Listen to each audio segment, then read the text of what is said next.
প্রিয় শিক্ষার্থীবৃন্দ, স্টাডি ল্যাবের পক্ষ থেকে আবার সবাইকে স্বাগতম জানাচ্ছি। আজকে তোমাদের সামনে হাজির হয়েছি সাধারণ জ্ঞানের একটা ক্লাস নিয়ে।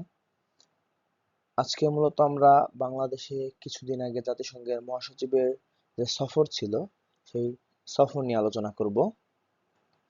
তোমরা দেখতে পাচ্ছ আজকে আমাদের সাধারণ জ্ঞান ক্লাসের বিষয় হচ্ছে জাতিসংঘের মহাসচিবের বাংলাদেশ সফর। তো চলো আমরা আমাদের ক্লাস শুরু করি। পরীক্ষাতে এই প্রশ্ন হতে পারে, সম্প্রতি কবে জাতিসংঘের মহাসচিব বাংলাদেশ ভ্রমণ করেন? সম্প্রতি কবে জাতিসংঘের মহাসচিব বাংলাদেশ ভ্রমণ করেন? উত্তর 13 মার্চ 2025। 13 মার্চ 2025 জাতিসংঘের মহাসচিব বাংলাদেশ ভ্রমণ করেন। জাতিসংঘের মহাসচিব বাংলাদেশে সফরকালে কতদিন বাংলাদেশে অবস্থান করেন? উত্তর 4 দিন। অর্থাৎ জাতিসংঘের মহাসচিব বাংলাদেশে সফরকালে বাংলাদেশে মোট 4 দিন অবস্থান করেন। পরবর্তী প্রশ্ন, জাতিসংঘের মহাসচিবের সফরকালে কোন বিষয় অধিক গুরুত্ব পায় বা কোন বিষয়টা প্রায়োরিটি পায়?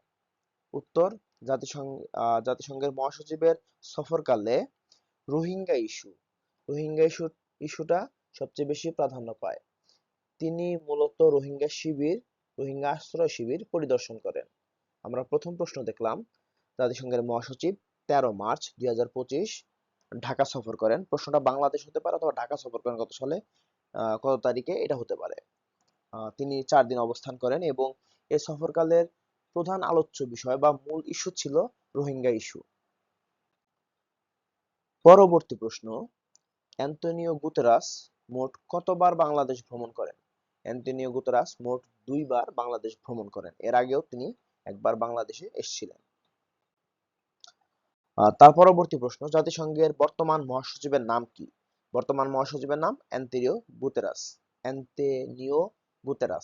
অ্যান্টোনিও গুতেরাস কোন দেশের নাগরিক? তিনি মূলত পর্তুগালের নাগরিক এবং তিনি জাতিসংঘের দ্বিতীয়বারের মতো মহাসচিবের মতো দায়িত্ব পালন করছেন। তার পরবর্তী প্রশ্ন, জাতিসংঘের প্রথম ভারপ্রাপ্ত মহাসচিব কে ছিলেন? গ্ল্যাডউইন জেব। জাতিসংঘের প্রথম ভারপ্রাপ্ত মহাসচিব ছিলেন গ্ল্যাডউইন জেব এবং জাতিসংঘের প্রথম নির্বাচিত অথবা জাতিসংঘের প্রথম মহাসচিব। পরীক্ষায় যদি প্রশ্ন আসে জাতিসংঘের প্রথম মহাসচিবের নাম কি অথবা প্রথম নির্বাচিত মহাসচিবের নাম কি, তিনি হচ্ছেন নরওয়ের ট্রিগ ভ্যালি। আর প্রশ্ন যদি এরকম হয় ভারপ্রাপ্ত মহাসচিব কে ছিলেন, সেই ক্ষেত্রে উত্তর গ্ল্যাডউইন জেব। যদি প্রশ্ন হয় জাতিসংঘের ভারপ্রাপ্ত মহাসচিব কে ছিলেন, গ্ল্যাডউইন জেব। আর যদি প্রশ্ন হয় জাতিসংঘের প্রথম মহাসচিব কে ছিলেন, প্রথম মহাসচিব ছিলেন নরওয়ের ট্রিগ ভ্যালি। তোমাদের জন্য পরবর্তী যে প্রশ্নটি রয়েছে ভিডিওটি শেষ করার আগে, তা হচ্ছে অ্যান্টোনিও গুতেরাস জাতিসংঘের কততম মহাসচিব? আশা করি তোমরা এই বিষয়ে আরো বিস্তারিত জানার চেষ্টা করবে এবং তোমরা যারা ভর্তি পরীক্ষার্থী আছো, তোমরা যারা নিজেদেরকে প্রস্তুত করছো একটা ভালো কিছুর জন্য, একটা ভালো পাবলিক বিশ্ববিদ্যালয়ের জন্য, আশা করি তোমরা এই বিষয়গুলা নিজেরা আরেকটু বেশি মনোযোগ দিয়ে জানার চেষ্টা করবে। ধন্যবাদ সবাইকে।